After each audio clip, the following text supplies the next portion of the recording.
You don't need to make a fortune to achieve financial freedom. In fact, many people who enjoy a comfortable financial life don't earn extraordinary salaries. What sets them apart is something much more important. They've learned how to make money work for them. In the next few minutes, I'm going to show you a practical 6-month plan that can completely change the way you handle your finances.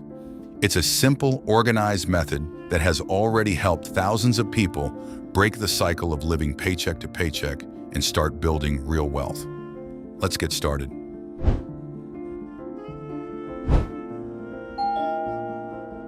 There is a psychological phenomenon known as the ostrich effect. It happens when we avoid looking at information that makes us uncomfortable. Maybe you've already done this without realizing it. Putting off checking your bank balance after a weekend of spending, ignoring your credit card statement, or simply avoiding thinking about your finances altogether. The problem is that closing your eyes doesn't make the problems go away. Quite the opposite. Worries grow behind the scenes, minor difficulties turn into major headaches, and the feeling of losing control increases. But when you finally face the numbers, something shifts. Uncertainty gives way to clarity. Because of this, the first month has only one goal: to understand exactly where you stand financially. You need to find out 4 fundamental numbers: how much money actually hits your account every month, how much is spent on essential expenses, how much is already being set aside for savings or investments, how much is left over for fun and personal spending. It can be uncomfortable to realize how much money is going toward restaurants, rideshare apps, or subscriptions you barely use. But knowledge is power. Without knowing where you are, it's impossible to plan where you want to go. Use a spreadsheet or an app to make this process easier. The simpler the tool, the higher the chance you'll stay consistent. Now that you know your numbers, it's time to create a safety net. The goal for this month is to accumulate the equivalent of 1 full month of your essential expenses. For example, if your basic expenses add up to $4,000 a month, that becomes your initial goal. A lot of people find it hard to save because our brains prefer immediate rewards. Spending brings instant pleasure, saving offers future benefits, but there's a different way to look at it. You aren't giving something up, you are buying peace of mind. During this period, cut back on unnecessary spending, review your subscriptions, cook more at home, and postpone purchases that aren't truly important. If saving this amount in just 1 month feels impossible, extend the timeline to 2 or 3 months. Just be careful not to use that as an excuse to keep spending recklessly.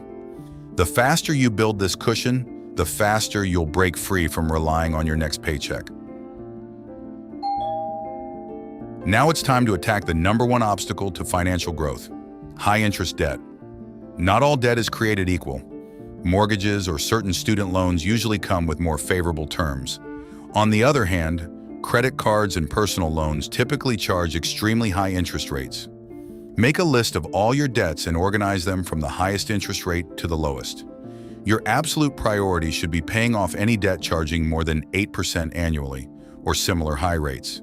Use every dollar available after covering your essential expenses to speed up this process. Once the most expensive debts are gone, focus on strengthening your emergency fund. The goal now is to stack between 3 and 6 months worth of essential expenses.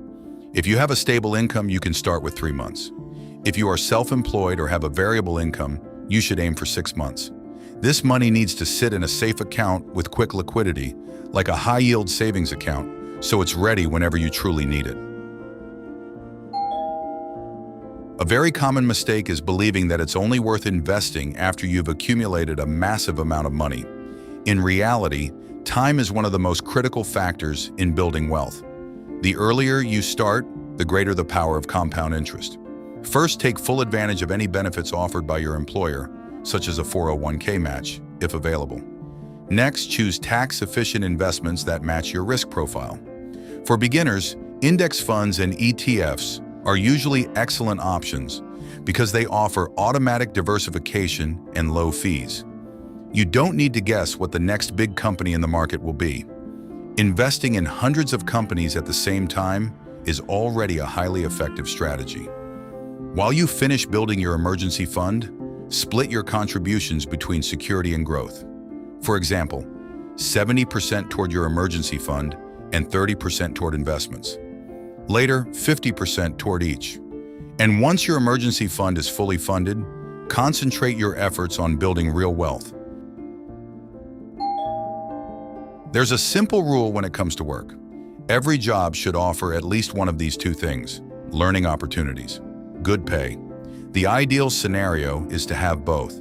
But if you aren't gaining relevant experience and you aren't getting paid fairly, it might be time to look for alternatives. Often, the fastest way to increase your income is to change jobs. Additionally, consider creating extra revenue streams. You could freelance, sell a service, monetize a hobby, create online content, start a small side hustle. Even a few extra $100 a month can significantly accelerate your investments and your financial independence. Have you ever noticed how exhausting it is to make decisions all day long? This phenomenon is known as decision fatigue. Throughout the day, our capacity to make choices declines. That's why we often put off the things we know we should be doing. The same thing happens with money. When saving or investing depends purely on your willpower, inconsistency creeps in. That's why financially successful people don't just rely on discipline, they build systems. Automate your bill payments, investment transfers, emergency fund deposits, retirement contributions. Set everything up to happen automatically right after you get paid. Pay yourself first. Then, use whatever is left for your daily expenses. A great strategy is to keep a separate account for personal spending. That way, when that money runs out, you know exactly where your limit is.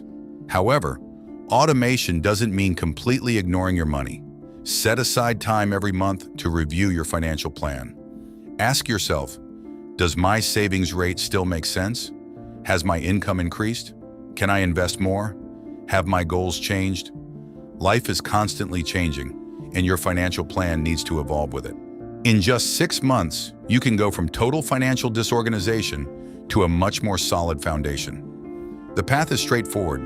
Understand your numbers, build an initial cushion, eliminate high-interest debt, start investing, increase your income, automate your financial system. None of these steps require a millionaire's salary. What they do require is consistency, because wealth isn't usually built by massive, isolated decisions, but by small habits repeated over time. And the sooner you start, the sooner you'll see the results. I'm going to leave another video right here that will help you understand more about how your brain can sabotage you and convince you to spend money unnecessarily. Don't forget to subscribe to the channel.